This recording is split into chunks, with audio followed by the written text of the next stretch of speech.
right. Hello, everyone. Good morning. Good afternoon. Good evening. Good to have you here. Paul Trani. Hello, lead designer Julia, Van Dam, Mitchell, everyone. Feel free to say hello in the chat. Would love to hear from you. My name is Paul Trani. This is Photoshop Masterclass. Thank you so much to Jesus Ramirez, ending the Daily Creative Challenge for Photoshop. Also, we had Tyler Babin this morning, so it's been a fun morning, and I'm just happy that you're here, okay? Hopefully the music is okay. You hear a little bit of music in the background, not too much, but I do want to welcome Sam Peterson in the house. What's up? Yes, hey Paul, aka Ryan. Like Jesus, my family calls me by my middle name, so which is Ryan. Let's kind of move on. Thanks so much for hanging out with me. We're going to talk about double exposure effects. I have a number of them up right now, actually, that I want to get into. And I broke my keyboard, actually. Broke one of the keys in it. Valder, good to have you here. Let's kind of switch gears here. Let me know how you're doing, where you're from. Chad's in the house. Yeah, did have a mic mishap. I broke a cord last week, but everything's been great this week. And I'm excited to show you about sort of creating double, triple exposure effects and applying that to your work. Because it's actually, it's really easy to do. You've probably seen it before, but there's more you can do with it. So we're going to be talking about all the sort of layering layers, which is what we end up doing, different ways. And this is a master class, so don't expect, it's not necessarily the fundamentals, by the way. We'll get into channels, splitting an image into different channels and using those appropriately. And then we'll get into some advanced blending methods. If that works for you, Jordan, hopefully that works for you, Jordan. And yeah, thanks for hanging out. Let's switch gears and just take a look now that you know the agenda. All right. Fantastic. All right, Jordan. So this is what I mean, and you could do a search. I can hit F a couple times, Command 0, see this full screen.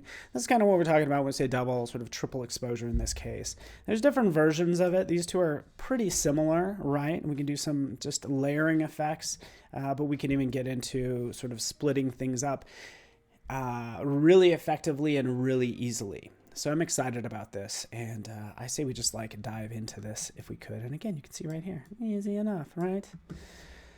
Okay,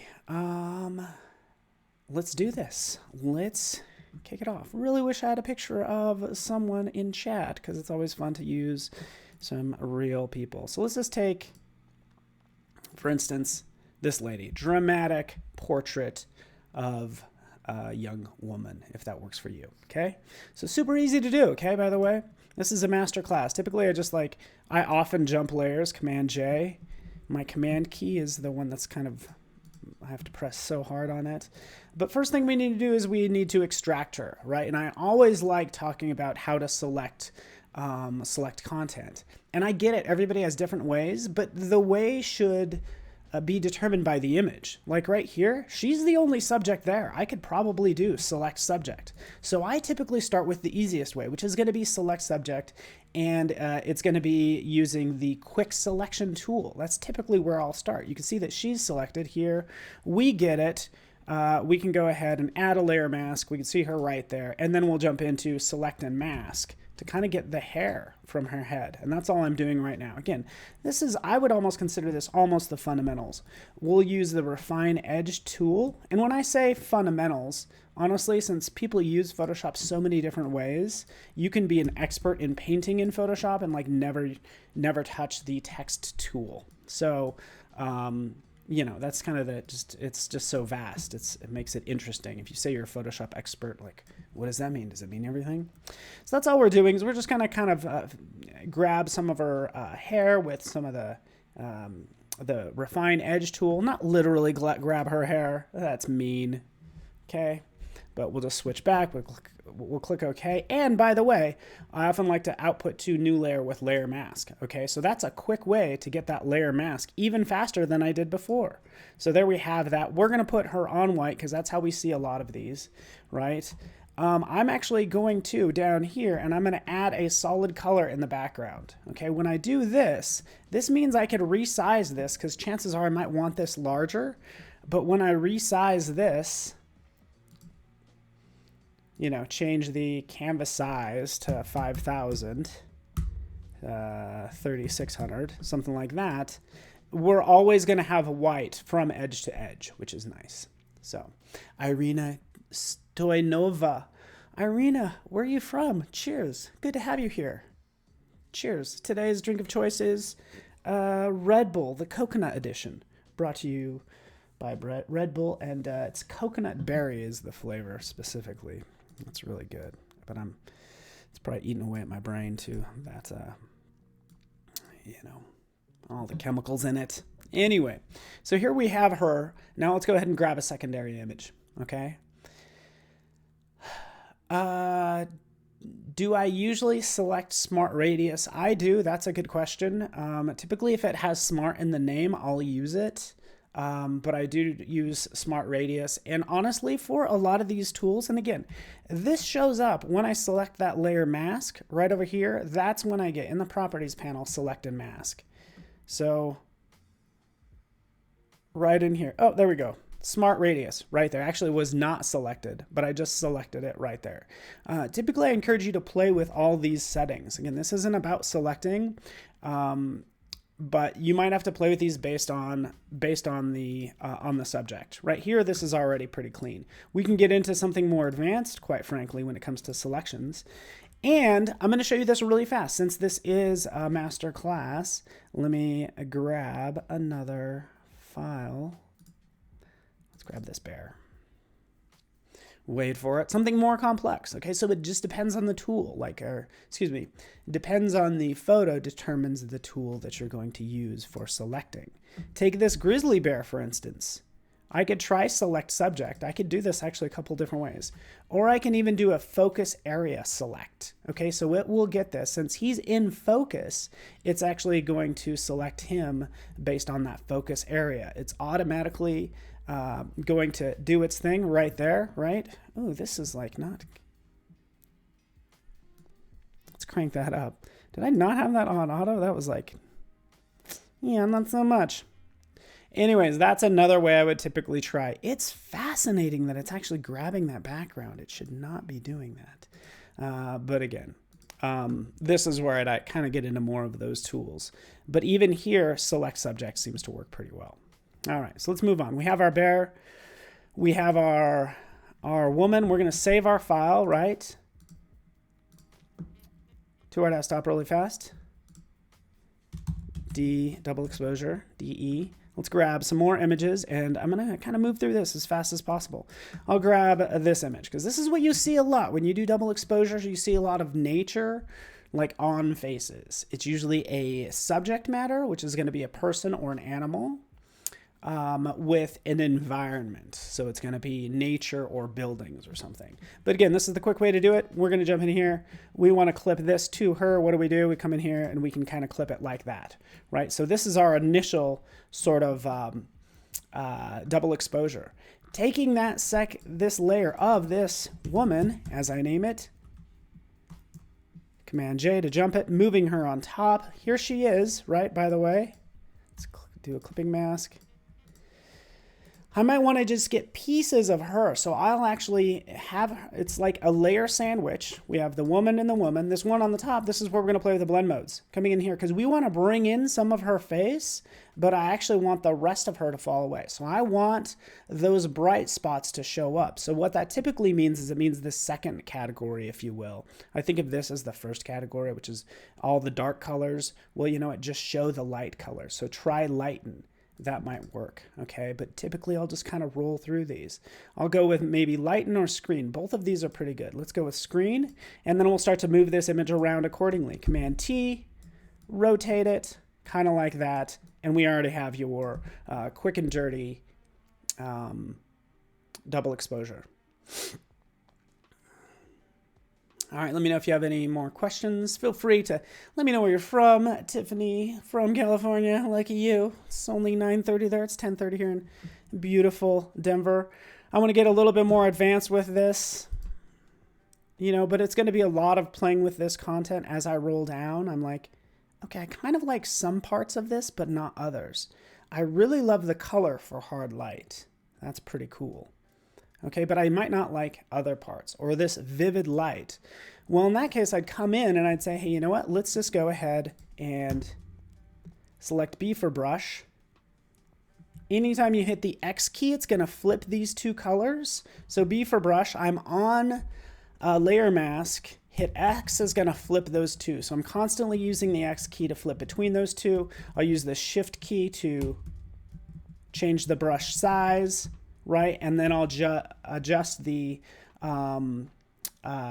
feathering of it as well, or the hardness as well, by holding down Shift. What a day, guys. Let's come in here, make sure we have black selected, and I'm just kind of removing because I know I don't need these parts right here, right? So in that case, that's what we have. I can come through here, kind of pick what I want. Not bad.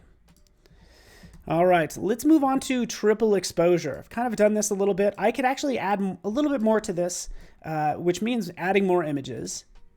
In this case, like that. I'd say that's pretty good. Let's try another image. You ready for this? Rosie from New Zealand, are you ready? What time is it in New Zealand?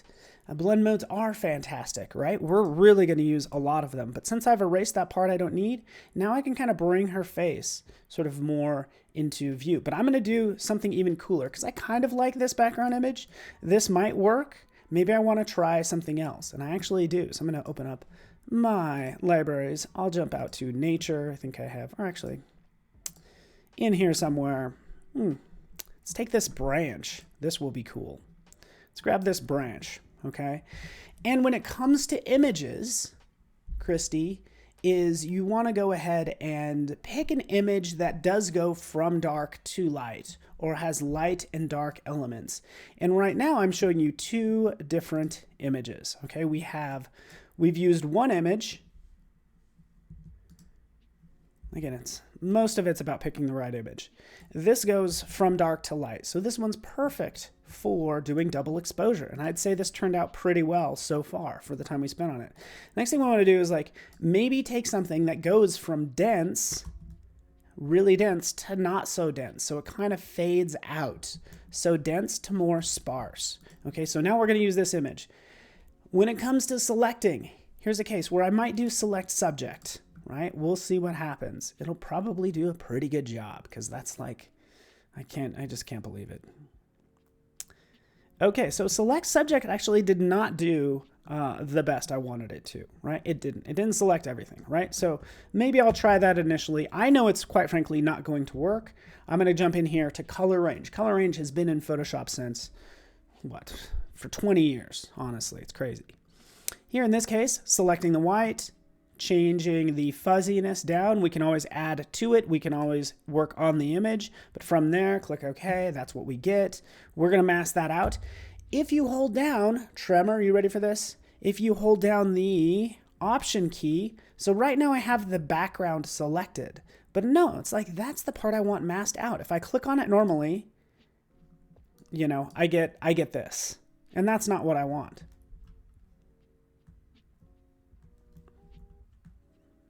Let's undo that. What I want to do is I want to hold down the Option or the Alt key. And now when I click on this layer mask, it's going to invert my selection. So it just grabs the branches. So pretty much in 2 clicks, we have exactly what we want. Okay.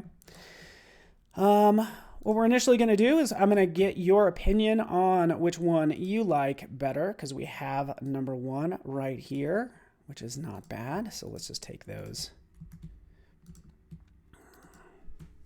G for group.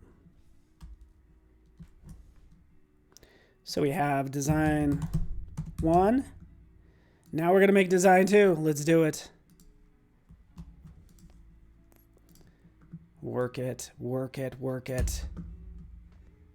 Hello, Tremor. Is there a right or wrong image to do double exposure, by the way? there's just like with design, there's no right or wrong way, but there's going to be some ways that are going to produce better results than others. In fact, if we go out to the browser really fast and we can get inspiration out here, do double exposure. And we'll see all these different versions if we just do a search. Some are actually better than others. Like this one, meh, muddy. This one gets a little muddy. I would say I really like this one with the color in it. Is pretty cool. And I really like this one. So you see how it starts from dense to sparse? That's what I like personally. A lot of times you want to deal with an implied line, right? So you'll never I think the better images, like this one here, shows an implied line. We don't want his whole head to be another image. That's just slapping one image onto the next. It's more interesting that there are two buildings there with that gap. Okay, so hopefully that makes sense, again, as opposed to, say, this one, for instance. Again, that's my personal opinion. So we go from dark to light, from dense to sparse. We're going to do that with this image. In fact, we're going to roll this content back, by the way. So rolling this back, we have this image. Now we have this one that we just cut out. We're going to do this the same way. Ooh, I have some extra little, let's just go ahead and let's do some things.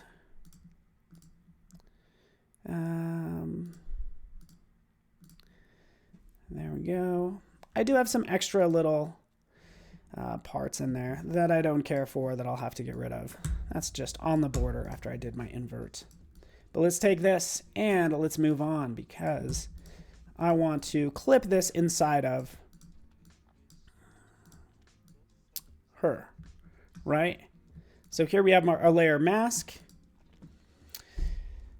You ready for this, Christy? I hope everybody gets this. And I'm actually going to pull these two out because I think this design folder is going to make things confusing. Let's get rid of it altogether, okay? Because right here, it's like, hey, you know what? I want to have a folder, creating a new folder that has sort of that's the woman. This is everything in this folder is going to be in the shape of her head, right? So I'm going to select that by holding down the command key.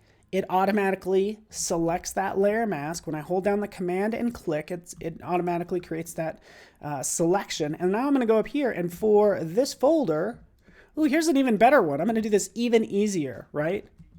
I can hold down the Alt key and drag that layer mask onto this folder. So if you hold down the Alt key, boop, that's what I want.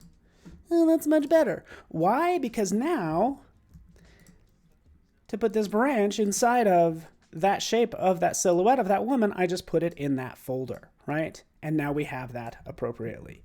Changing that, rotating it, you get the idea. Let's move on. Let's move on.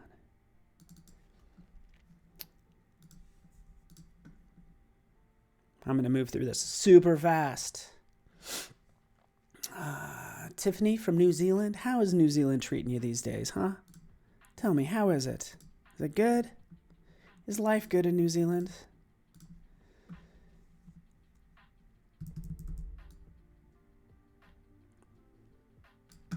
I'm going to need your help in voting for your favorite image. Because right now I'm making two different designs, okay? I also decided I wanted to use a different woman for this particular piece, okay? Since I'm going to do more of a profile, a side profile, it's going to work better if we're doing a dense to sparse image. Flipping horizontally.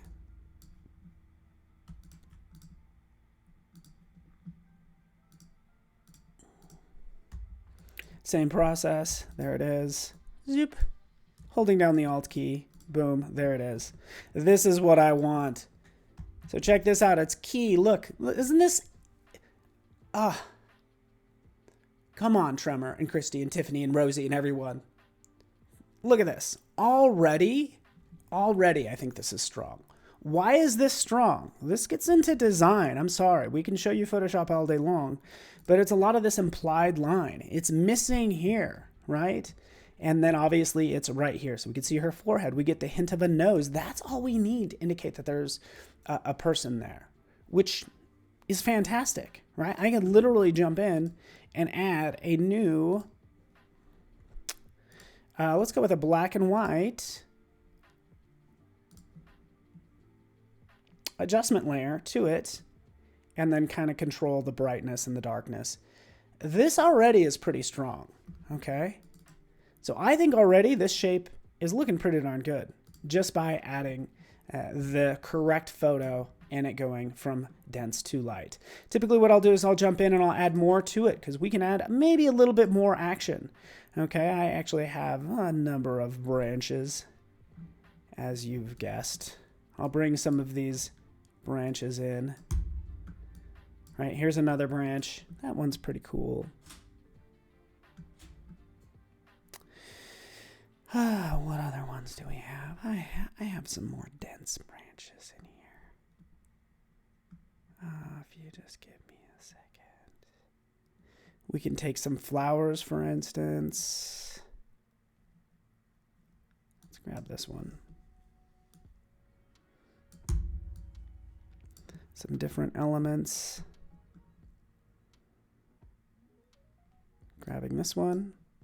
We could try some flowers in here as well. So we're getting into sort of like multiple exposures, taking the curve of this branch and saying, hey, you know what? I can actually kind of swoop kind of with her head like so. Turn off those other ones, putting that underneath to kind of blend it in a little bit more. Maybe something like that could potentially work. And I'll start to add a couple more in here as I'm doing, making sure the leaf sizes are all going to be about the same, okay? It's not going to work if you're blending two images, if you have one image that just has leaves that are unrealistically larger than the other. Fade that out a little bit. Taking this, maybe I want to flip it the other direction, flip it vertical. Maybe. In fact, let's flip it back. In this case, I'd probably use something like Puppet Warp to have this conform to her head a little bit more. Okay, so Philippa, thank you so much. Adding Puppet Warp right in here and adding in some pins and just pulling that out like so, okay? Because again, I want some of these branches to be just like a little bit more spread out. Cool. Kind of like that.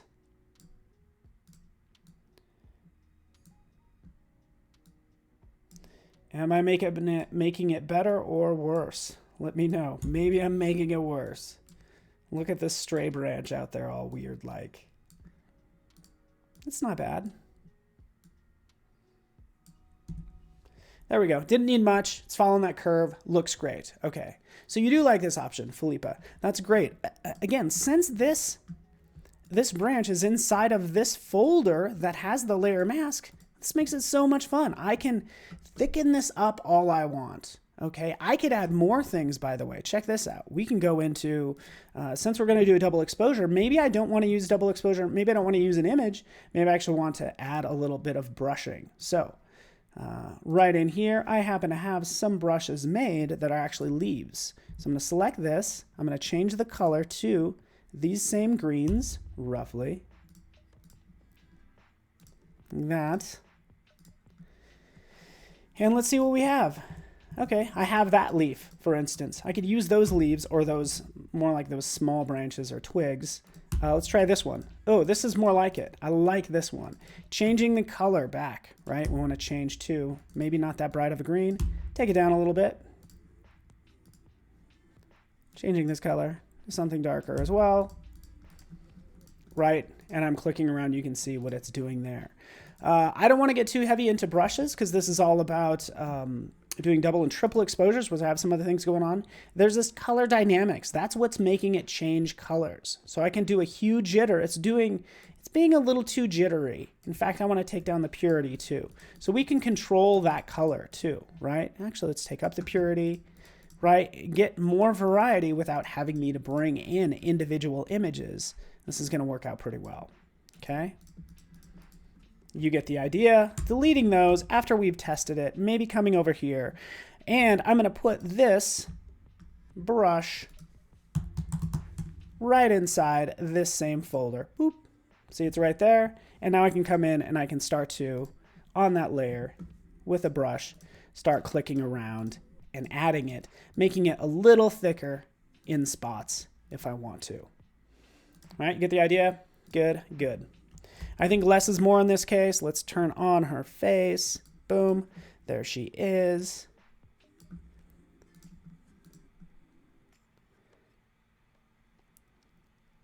Just like we did before, playing with the blend modes, seeing what's going to work.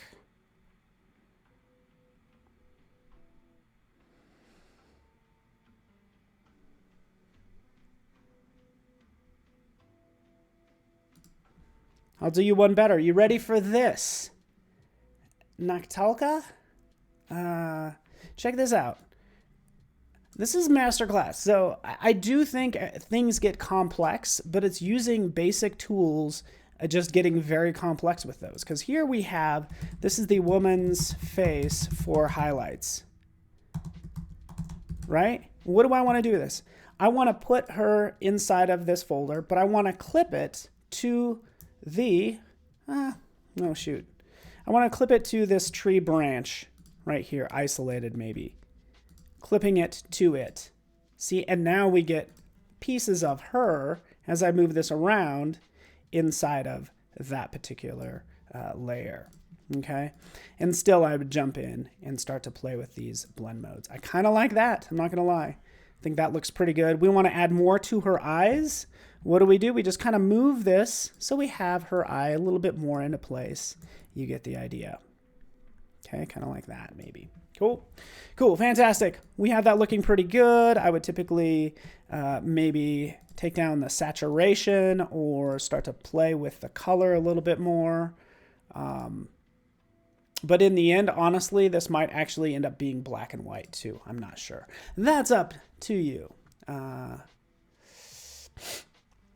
Michelle, what's for dinner? Michelle, is it dinner already? Check this out. Instead of using black and white, I think black and white is good. It adds a lot of drama. Okay, but I want to go beyond that. I typically, if you know me at all, I use color lookups a lot. So selecting color lookup, these LUTs can give whatever you're working on like a nice look. Like this already looks good. If I had more flowers in here, this would look even better. Okay, but this might be an option for what I want to do in this case.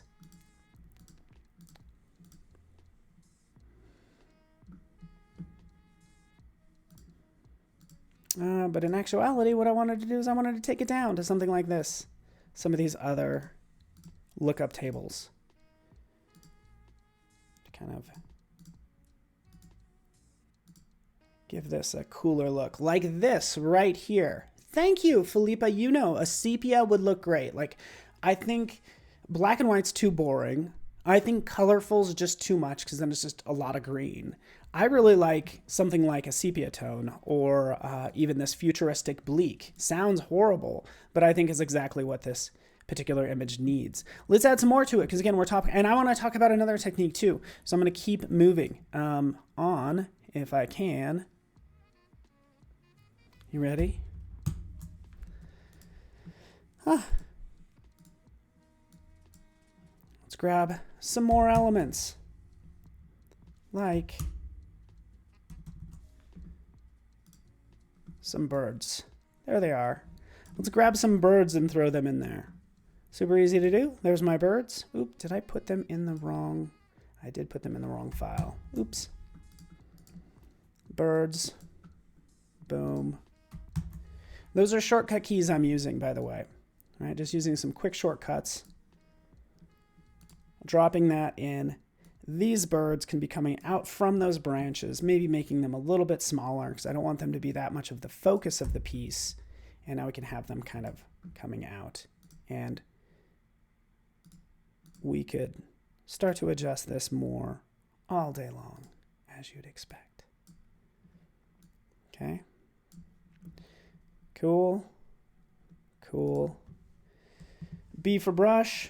Add some more leaves out here, right? That's what we're doing, just adding it, making it a little more interesting out here. Maybe adding some leaves to this branch, as you'd expect. I think this looks pretty good, and I'd say this is done. Does that work for you? Does that split tone? We could do so many things. I really like how you guys are into the color of this all. I really like where it's at now, so we're definitely going to keep this one. Howard, what's up? Good to see you today. I think Howard is doing Daily Creative Challenge today as well, which will be up pretty soon. So that's fantastic. Another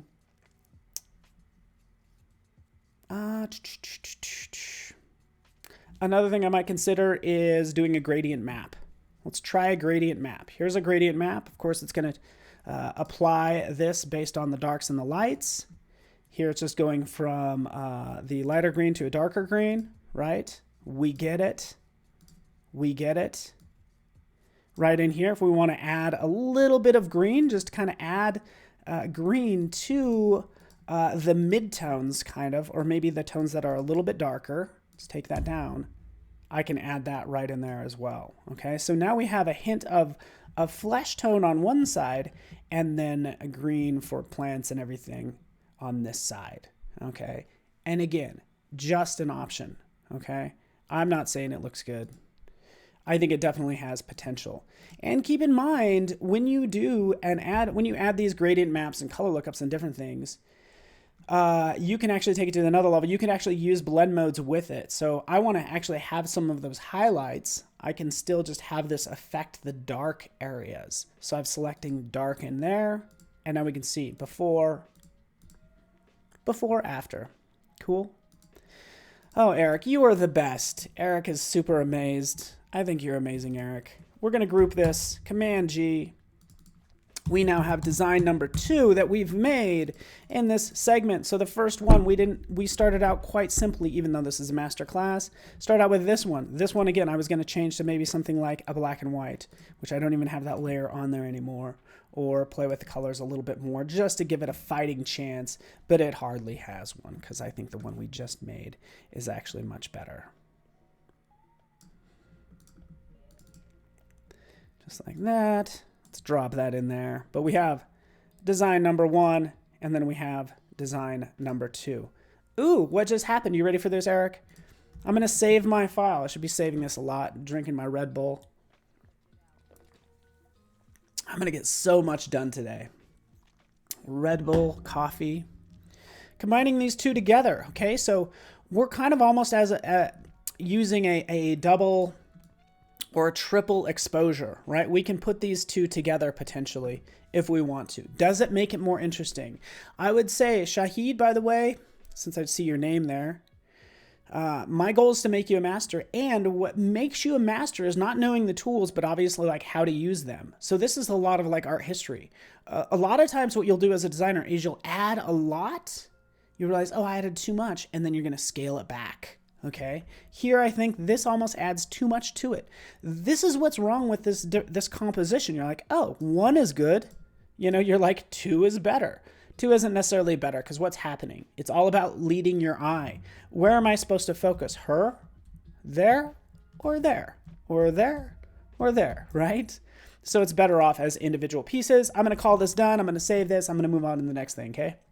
If that works for you. All right. All right, my goal is to make you a master, and we've already done a double exposure look. Let's just grab another photo at random, huh? Shall we? Let's get a person, because I think they're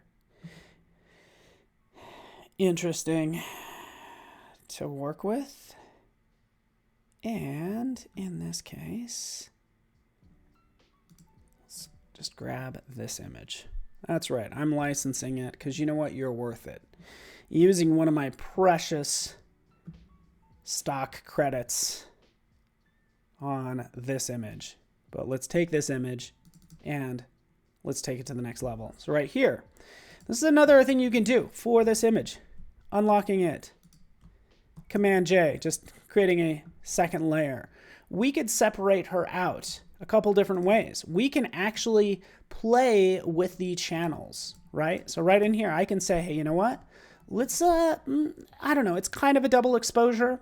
But even if I take red, let's do this. Let's go into, let's just like distort this really fast. I'm just going to do a quick distort on this layer just to show you what happens. Notice how I have the red channel selected because I know there's going to be red in her face. It really made it look crazy. But when I select over back to this, excuse me, to show the RGB or all of the colors, you can see that it just distorted the red channel. So already we're getting like a sort of another exposure on top of this image. Okay. A lot of times this is just used for like a glitch effect, but consider using it. Even if I go in here and I say, let's try shear. I have not played with shear in a while. We're going to pull this shear off to the side, to the right, on the green layer, click OK. Now when we go to this first one, we can see what happens, sort of pulls that layer over. And we have this, it's almost like an eye chart. That's what's happening. It's messing with my head, right? But it does give you this double exposure look.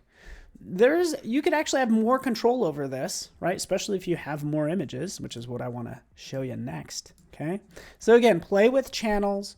You can manipulate the colors on those channels to make different looks. You hopefully get the idea. Let me know if you have questions as I kind of take a look at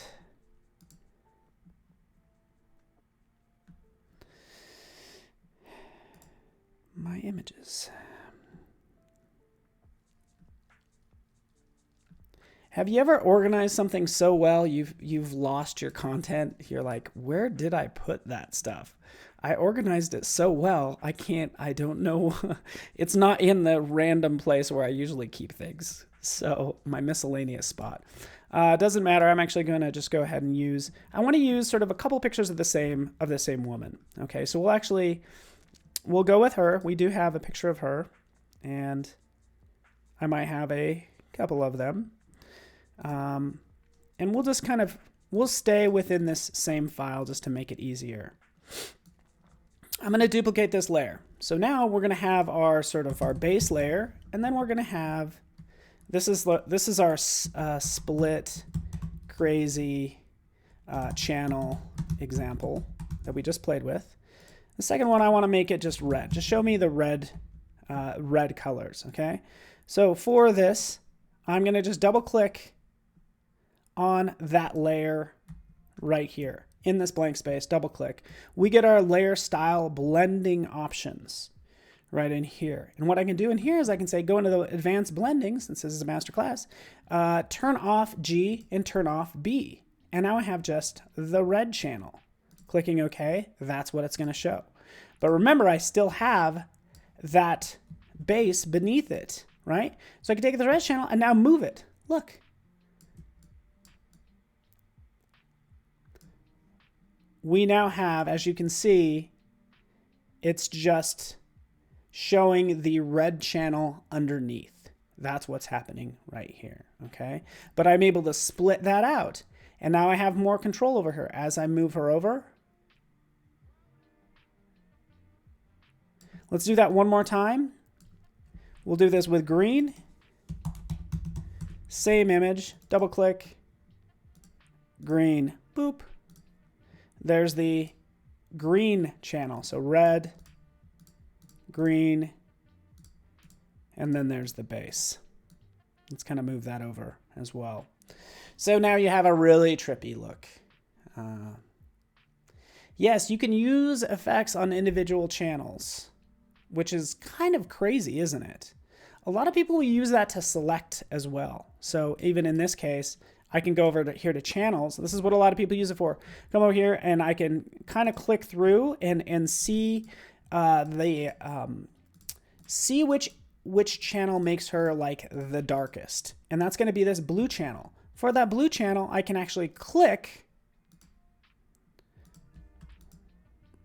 holding down the command key and clicking on that layer selects all the blue pixels in that image. Right? So from there, with that selected, I can have a new layer with that layer mask There's nothing in it, by the way. Let's put something in it. Gradients. Zip. There we go.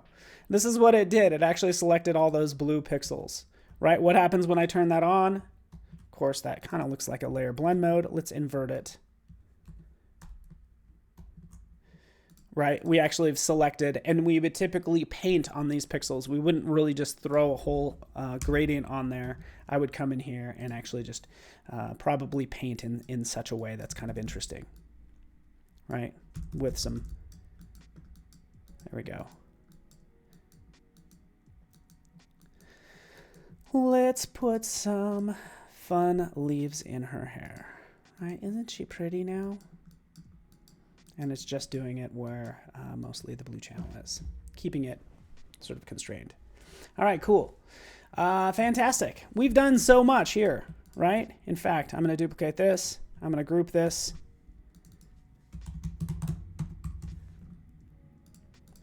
Here we have almost our triple or quadruple our triple exposure right in here by splitting out these particular channels and just showing what we want.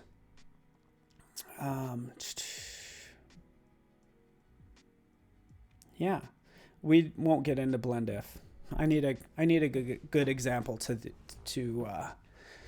show that, but that will allow you to blend pixels if they're dark or light or gray, whatever the case may be. Let's kind of move these together. Let's get something a little bit more interesting in here. There we go. Now we have our fun eye chart and 3 designs we've done for this as well.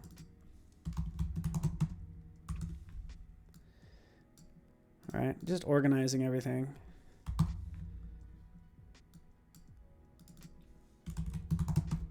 Cool. All right, so let's kind of click through this really fast, and then we can get on to some, I'm checking the time. Oh, good, I still have time. This is fantastic. Right in here, so design 3, boop. Let's put that in there. So design 1. Oh, did I kind of play with that one a little bit more? Design 2, design 3. You get the idea. Let's move on from here because there's something else I want to do. Let's go to this grizzly bear. Okay, we selected this grizzly bear earlier. We need to kind of sort of work on this feathering right in here. So refine edge. I usually do. I'm sorry I had smart radius unchecked. By the way, right down here, I don't have remember settings turned on. So I should turn on remember settings, and then I could have smart radius turned on. It already looks really outstanding, by the way. See, is that what did it? I don't know, it just like looks a little bit better. And I haven't even touched it yet. I'll just go over some of this hair.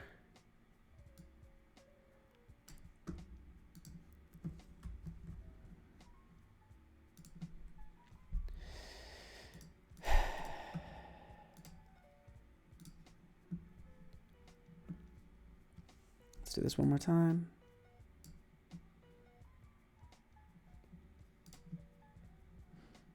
All right, so wait for it, wait for it.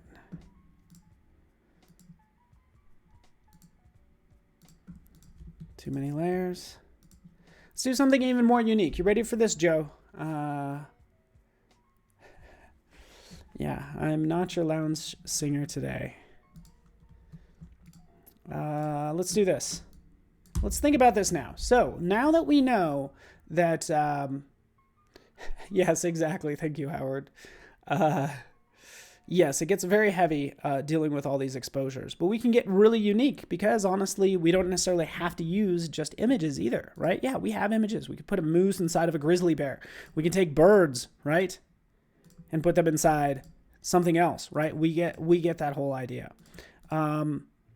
There's examples in there, all sorts of fun things. What else is in here? Oh, this is even cool too. Right, I could do all my selections, but think about this. I'm using Photoshop. Photoshop can do lots of things. I can actually take this grizzly bear, even though he looks mean, and maybe I want to bring in, see if it brought it in. Wait for it.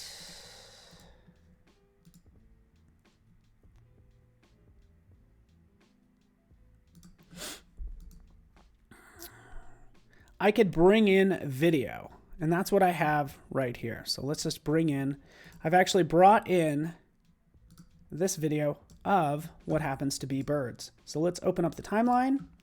We know, oh, I already have some crazy stuff in here, but think about adding motion to that, right? Let's get rid of all these other layers because it's just going to make everything confusing, right? Getting rid of everything else, simplifying this down to just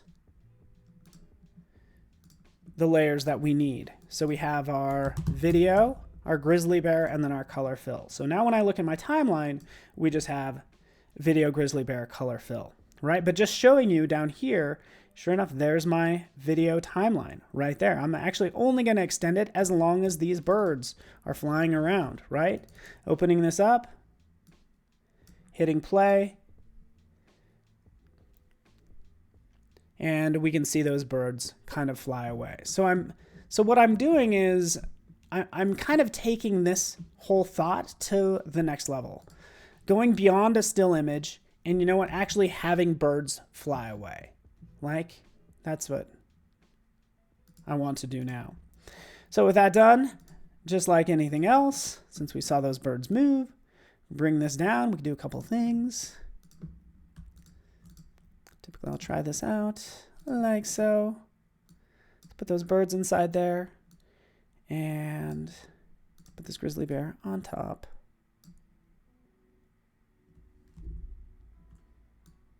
Like so.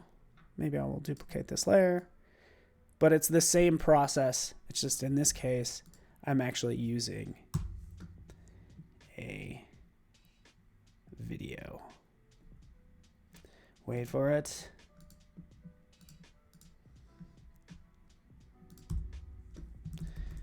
Taking out some of this content, just kind of fading it out because I want to fade out that edge. Since this is, even though it's a video, I can put it in a folder with a layer mask and I can start to blend out that edge as well. Because again, I just want the birds to fly away. I don't want this edge to be here. I think the edge is really tacky. Give me a second.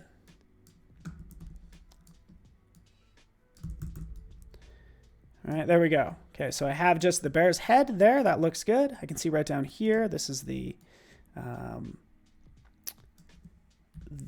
layer with the, the layer group with the layer mask that contains the video. Okay, so right in there. And then I probably want to move this into view so I can actually see, oh, did the birds already fly away?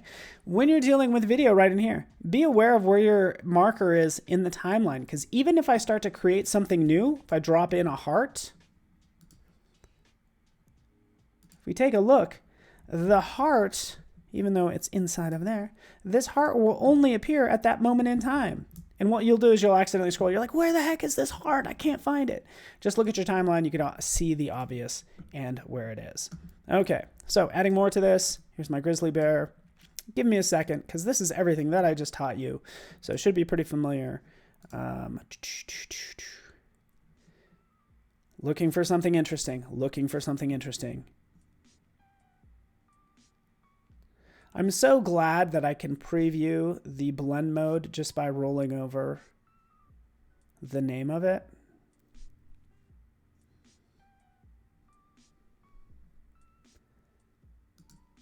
Maybe something like that. Color lookup, adding everything we know. Futuristic bleak, we were kind of into that earlier.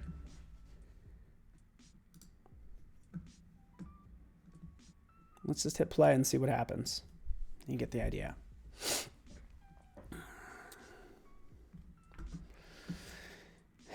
Now we have the bear that's just mad at the birds. He's like, get on. What are you doing? You're waking me up too early. That's what the bear is saying. Okay. So remove some of these edges. And probably what I want to do is add a little bit more to this as well. So give me a second. Everything that we've learned, all this fun stuff that we've added earlier, maybe we can add it here. Like so.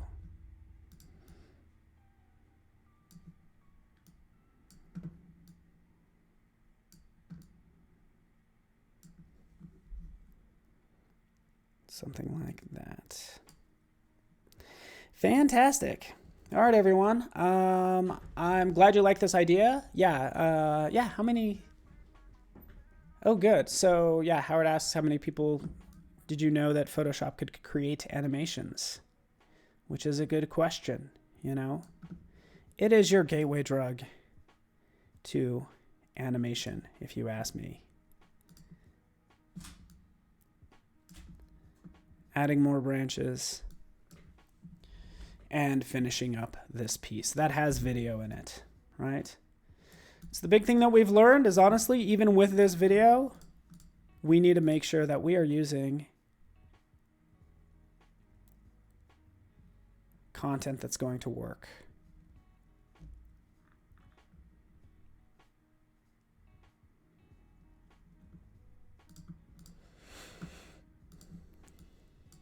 All right. You ready for this? I'm going to dive into my brushes. I really like this leaf brush earlier. It's going to be this shape. You can see it right here. Zoop. See that shape? I'm going to go ahead and paint on this layer. And this bear, you can see right here, is going to start to come to life in those areas, right? So we'll just start to paint. Oh, should I apply it or not? Interesting. You like that? No? Let's go ahead and apply that layer mask, and let's B for brush. Wait for it, wait for it. There, we have it. We have what we want. Wait for it. Boom, boom, boom. There it is. Coming to life. We did this earlier, but now I'm actually just painting on that parts of that bear, as you could see in those spots, which I think is kind of cool. Cool. Fantastic. All right, 11:22. I'm kind of wrapping up now. I think I've done so much. We've done so much work in an hour. Again, I am doing it for you. Hopefully you get something out of this and can really see all the work we've done in 1 hour. I think it's pretty impressive, right? Showing you some of the different looks in here. Tiling everything. I can also select an image. You can go to arrange right down here, and I want to match zoom. And it's going to match the zoom for this one image for all the other images. All the other images aren't exactly the same size, but you could see all the different versions we've done. Man, at least some that I've done earlier, and we got a lot going on. So I think we've done a lot. I really appreciate you, Van Dam, and Shahid, and Howard, and Hugo, and Ashley, and everyone. Yeah, I'm probably gonna post this one today. I think out of all of them, I think this one's my favorite. I like the potential of this one with the video. Why isn't this working? What is going on? I usually have two shortcuts. One is tile and one is consolidate. For some reason, it is not. Oh yeah, tile, consolidate. There we go. Had it backwards. This one, as we click play, oh, by the way, we had that problem where I actually don't have that layer extending out all the way, but let's click play here. Sorry, I didn't even show the final solution, but there's the birds kind of flying away in that one, which is kind of cool, right? It's kind of neat. Making sure all my layers are extended, that's the big thing, right? Some of you might be doing animation in Photoshop. It might be a good starting point, but also we have Adobe Animate, we have After Effects. So I think this is just going to be your starting point. If you're doing a lot of work in Photoshop, doing animation, I'd like to know why. But yeah, that one's kind of fun as well. So just keep an eye out for, sorry, my head's in the way. keep an eye out for these final versions on Instagram, because that's where I'm going to post them. PTRANI is the plan. So thanks so much for watching. Let me know what else you want to see. Would love to just like help you out, whatever you need. Just trying to help you create some magic like we did today. Okay, we created lots of magic, and hopefully you like it as well. And let me know what else you want to see. Hit me up on social media and follow me and all that fun stuff. And I'll be happy to show you more. I think everybody really did like some of this, like some of the layer stuff that I got into when I got into the different layer properties. So I think I'm thinking about getting into some more of that content. Blend if, things like that might be kind of cool. So fantastic. Everybody have a wonderful day. Really appreciate you. Again, we've covered a lot, and I just thank you for hanging out with me, Lee Designer. Stay tuned. We got more coming up. Just click on that schedule tab, and you'll see everything that's happening. But at this point, I think it's proper that I just let you go and say thank you. And let me know if you need anything else. Be happy to help. Thanks so much, everybody. See ya. Bye.